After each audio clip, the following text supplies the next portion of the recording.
EWTN Bookmark recently traveled to Dallas for the Catholic Marketing Network's 16th annual convention and caught up with a variety of Catholic authors and personalities familiar to our EWTN family.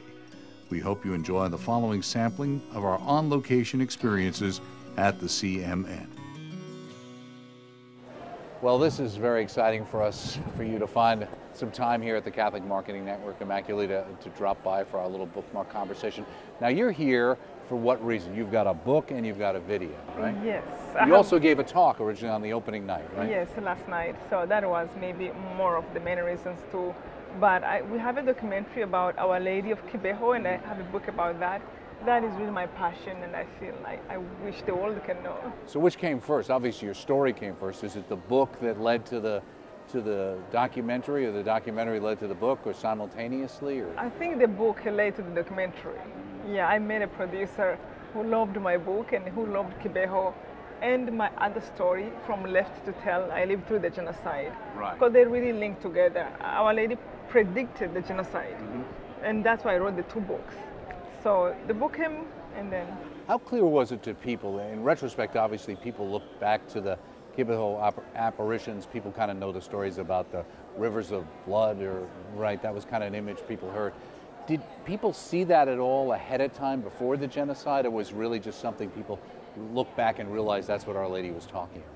No, we saw it. We knew what she was talking about, but we were confused about the timing. You know, Our Lady never mentioned a genocide. She mentioned horrible things coming because of hatred in the hearts. And she showed the kids a river of blood and people killing each other with machetes.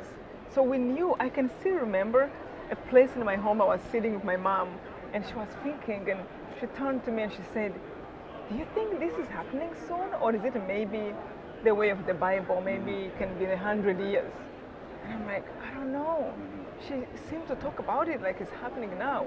Right. And that was happening 12 years later. Yeah. Now this book, this is what, maybe the third book you've actually put together now? Yes, that's my third book. Now, let me ask you a question. Now, Steve Irwin, did he help you write the book? I write the book and he edits the book. I see. Okay. Yes, and he asked me because questions. obviously English is not your first language. Yeah, it's not my first language. Well, let me ask you, you mentioned about writing in English and kind of an American audience. Is the story of Our Lady of Kibeho in this book and in this documentary, is it targeted just to the American mindset? How does it play in Europe and in other parts of the world? Well, this book right now, Our Lady of Kibeho, is translated in more than 20 languages around the world. Really? Oh yeah, it is in every country in Europe, it is in Australia, it is in different countries. So it is targeting everybody, but because I live in the US, I feel like my style of writing, I'm speaking to a friend, to somebody who I want to tell a story that touched my heart. So in a way, I speak to Americans because I live here, and this is the people I know, and we live together. It's my new country, but it is made for every human being. Well, let me ask you, since this is kind of your adopted country, and you've got praise for Our Lady of Kibeho from our good friend Father Benedict Rochelle, and of course Oscar Delgado, Drew Mariani, a lot of people that we've known and friends of ours, even John Fund from the Wall Street Journal. Let me ask you, I mean, what do you think the message is for people in the United States? What can they take away from your story and from this story of Our Lady? So what my heart yearns for people to take away, especially, is to truly know that God is real. If Our Lady can come from heaven, sent by God, to warn us, to remind us to follow the rules of the Bible, to follow our church, that what they're teaching us, it's real. It's not a joke. So to take our faith really seriously. Second, for her to come to warn us about the genocide, and then to happen 12 years later. Many times we think when we do whatever we do, you know, not good, and it will never happen. There's no consequences, but they do. Our hatred has consequences.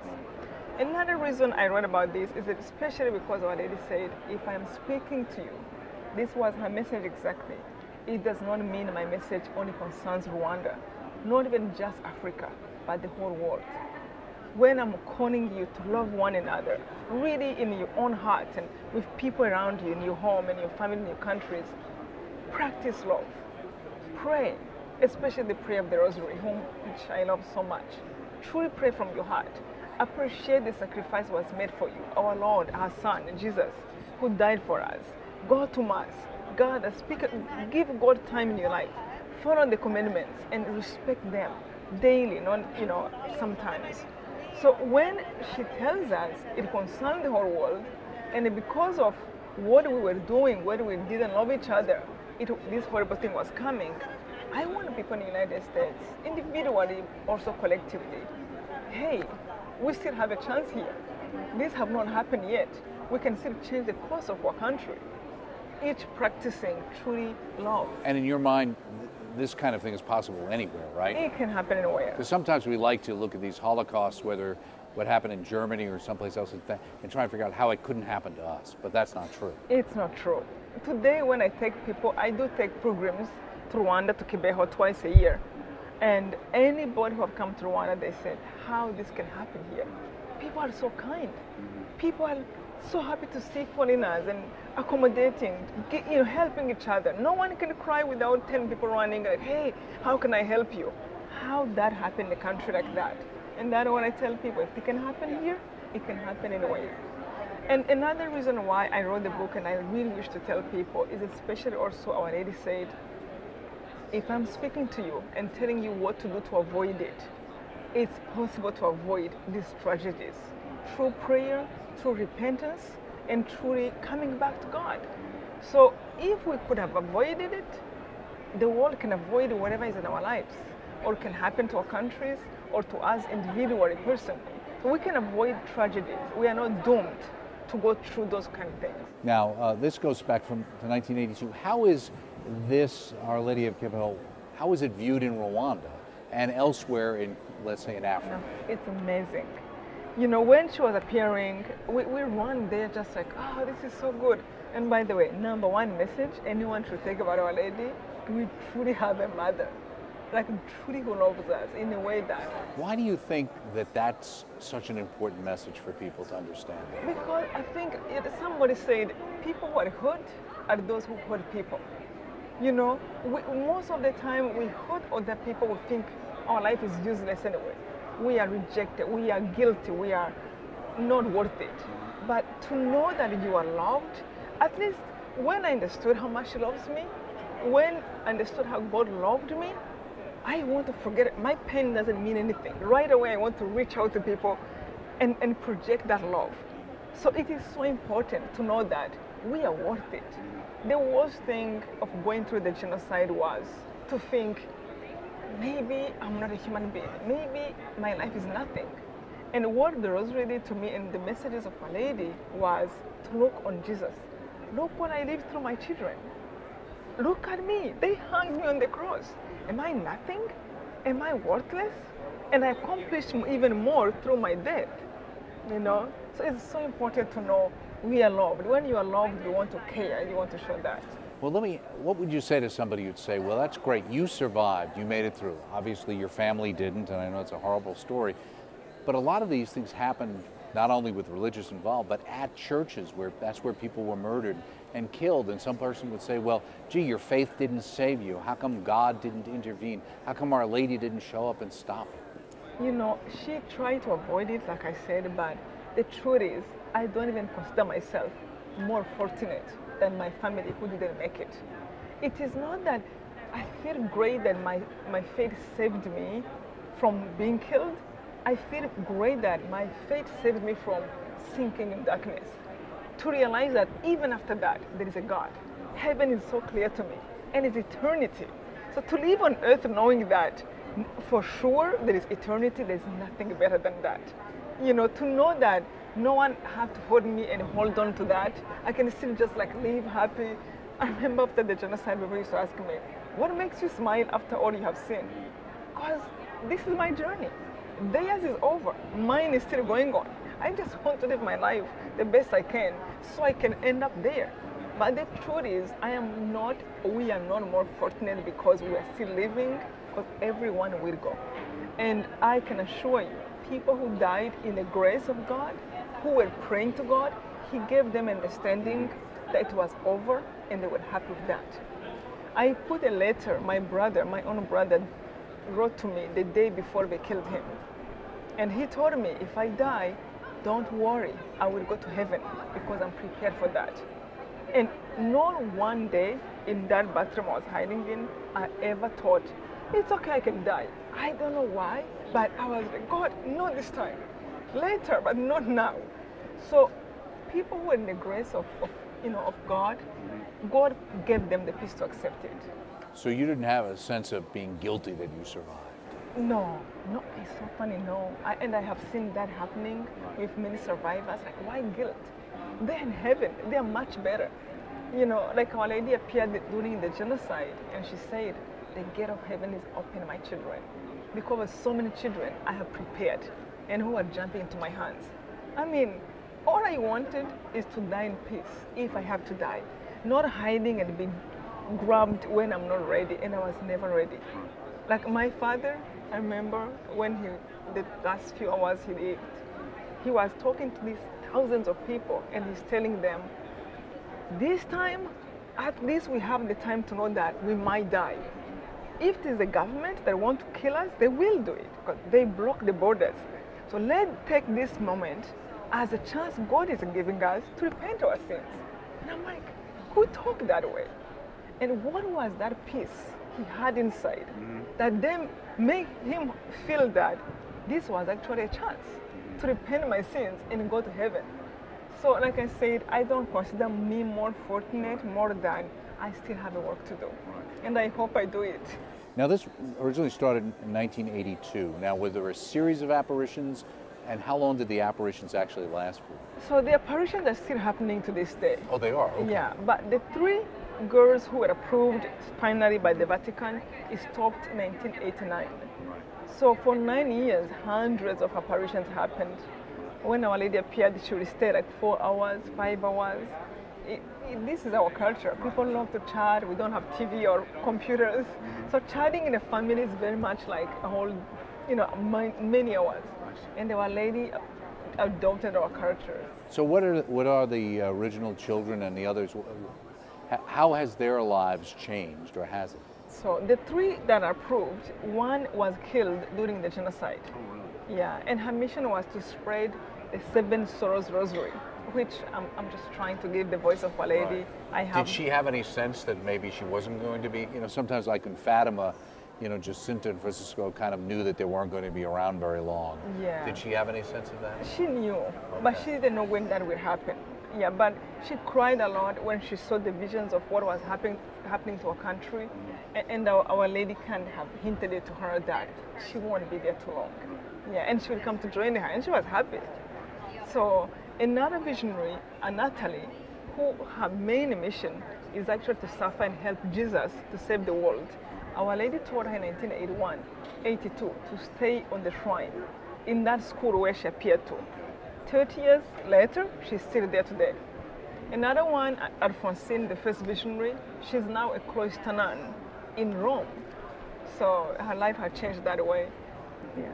Now, actually, in the writing, how long did it take you actually to write the book, Our Lady of Kibeho?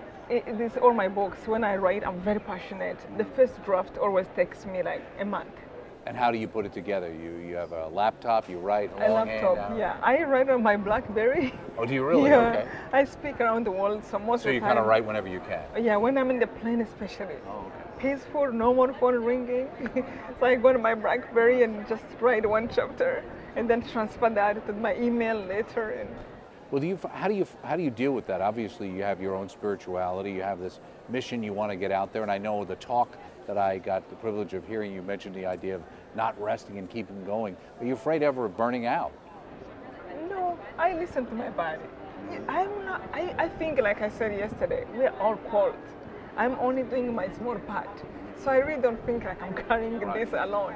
I think we're so many angels, so many children of God who are doing it, like what you're doing to spread the message. But I feel as long as I breathe, at least in my working time, in my strength time, let me do something good.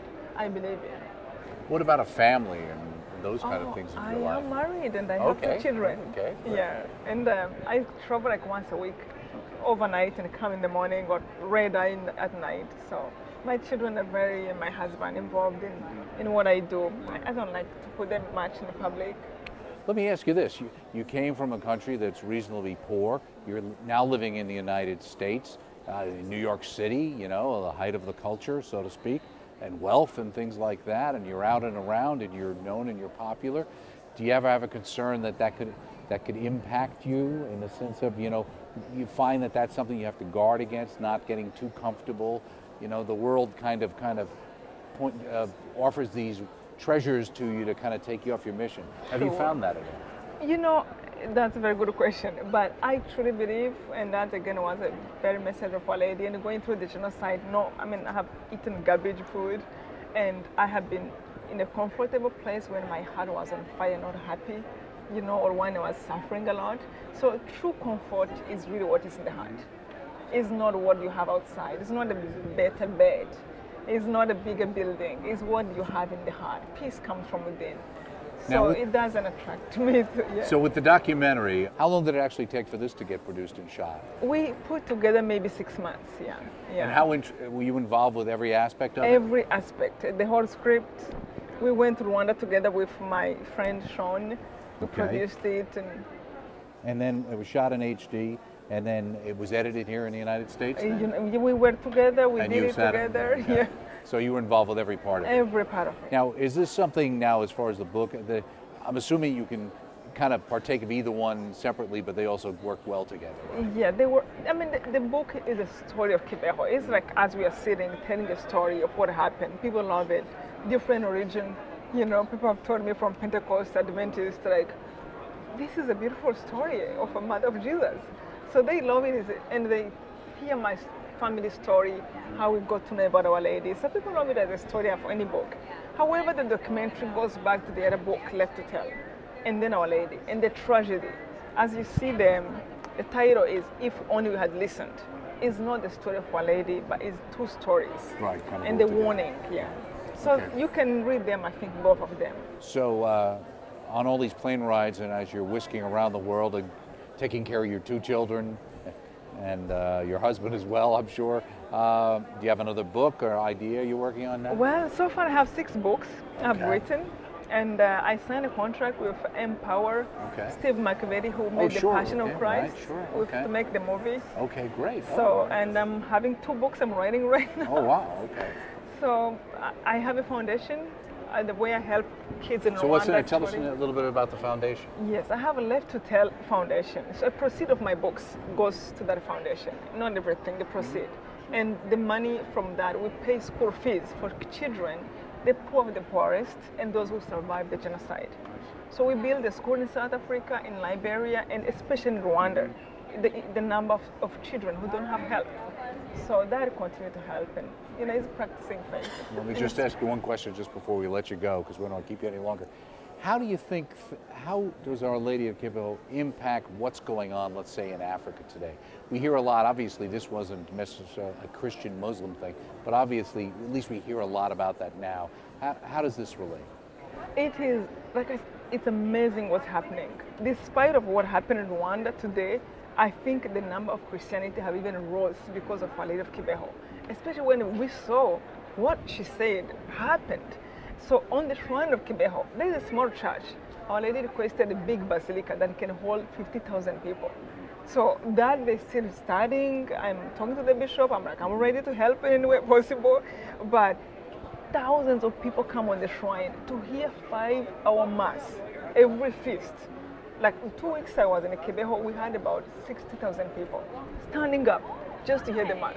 And the people are coming from every corner of Africa just to hear the Mother of God there. I mean, the mass on the shrine. People travel 7 days, mortifying themselves to be on the shrine, sleep on the ground for like a week, and go back. Now, obviously, with the apparitions, Our Lady spoke to these children. Have you ever felt as if Our Lady was speaking to you maybe in a different way, but just in a sense of kind of prompting you? Definitely, I do. I, again, never had apparitions in that way, but I had dreams of Our Lady, of our Lord, that literally I feel like, oh, that's a nice dream. But then tomorrow something happened exactly about that.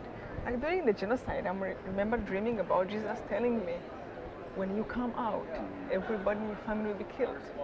Everyone you left behind. And that was a month in the bathroom, which I said, that's a dream. I don't want to believe that. Right.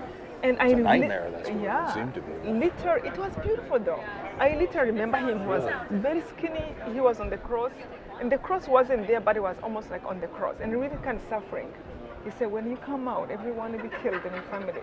But if you continue to trust me, those two things, to trust me and to love me, I will be there for you, and I will do more than what your parents could have been able to do for you. And in the dream, I said, if Jesus can take care of me, what else do I need? I am happy. And then I woke up, I'm like, oh my God, I can't believe I said yes to that. And I was just waiting, because my family was still alive when I had the dream. And I came out, everyone, as the dream said. Well, obviously we believe in the communion of saints, so what do you think your parents and your family think about what you're doing now? I think they're behind it. They will be shocked.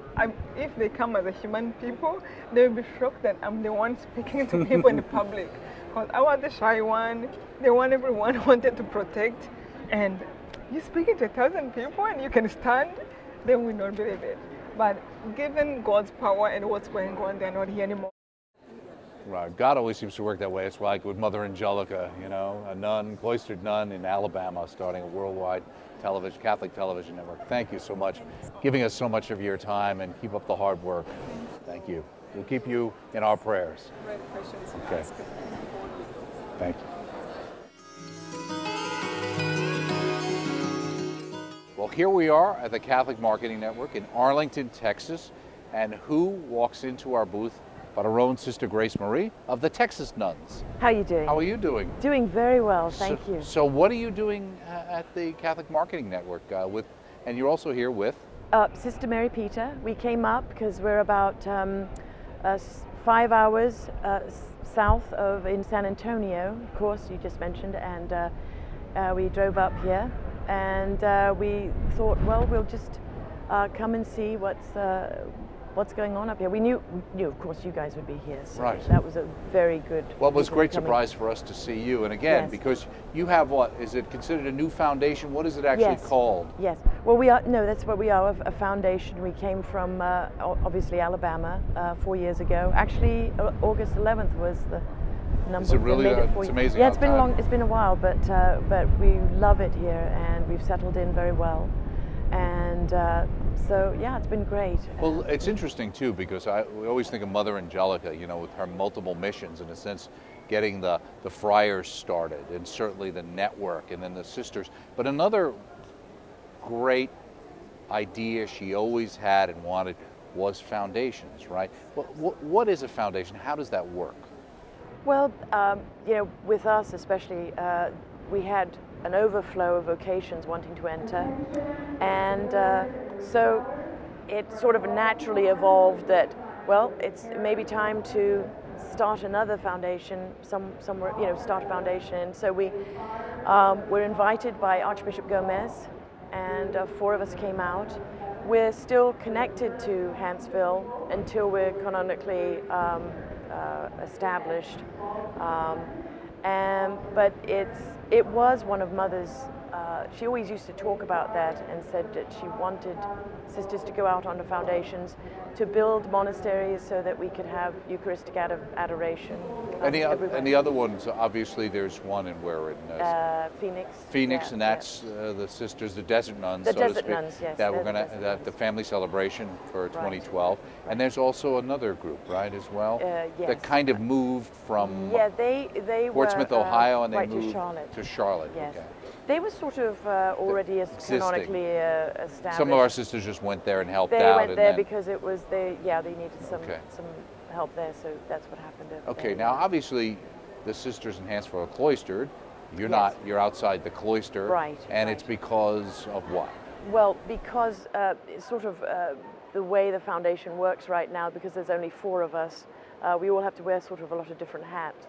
And so when you are out on foundation, it is a little bit different.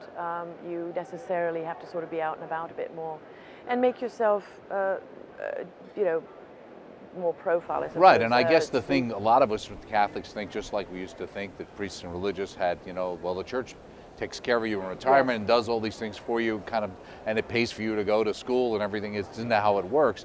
It's the same idea. Some people would think, oh, well, you go to the diocese, and they built a monastery for you, and then you move in. But it doesn't work that way, doesn't, right? Yeah, actually, you really have to from the ground up. From the ground up, and that's why yeah. I guess the word foundation is literal. Yes, it really is. And basically, you know, we're given a little bit, but basically we're on our own. And people do say, they say, well, yeah, you know, the diocese takes care of you. Well, not exactly. Well, the parish that you're in, right? No. Well, how about your mother house? I said, well, they're not really able to because they have to take care of themselves. So yeah, we are. So it's exciting, actually. You know, one of the wonderful things about Mother Angelica is her wonderful theology of divine providence, you know, how the Lord, and so we've had a really good training, you know, living with Mother Angelica for 25 years and just seeing, well, the network itself, you know, and, you know, that was one of the things Mother used to say. She said, you know, as wonderful as the network is and what it's doing, people sometimes miss the even greater miracle of how it keeps going, the divine providence and how God. So anyway, that's a good underlying sort of foundation for us to start. I mean, we've learned from the best. So you came up here in a way, to some degree, to kind of network a little bit, to see, because again, you have to figure out how do you support yourselves, right? How to finance ourselves and how to sort of keep things going, and we're sort of just kind of waiting on the Lord to see, and we thought this would be a marvelous opportunity to, as you say, network and let people know, you know, we're out there. Now also, you have, I always refer to you as the angelic voice of EWTN. Everybody hears your voice on the network many times. And you actually have continued to do stuff for us, right? How do you do that? Oh, it's great. Of course, you very kindly downloaded a program onto my computer, my laptop, and have a little microphone. And I do the voiceovers that's sent from you all, and it works out great. And then I just email it. It's amazing. Email it back, right? Technology. Right. It's funny though, because I don't actually have a sound booth, so I've done the recordings in some very interesting places. I think a cupboard was one of them one time I was doing it. It worked very well. But yeah, it's wonderful. So I've been able to continue that, and it's been great. And we want to pass along the love of all the staff at EWTN for all of our sisters in each of the locations. Thank you. Thank you so much, Sister Grace Marie. Lovely to see you. Great to have you. Thanks.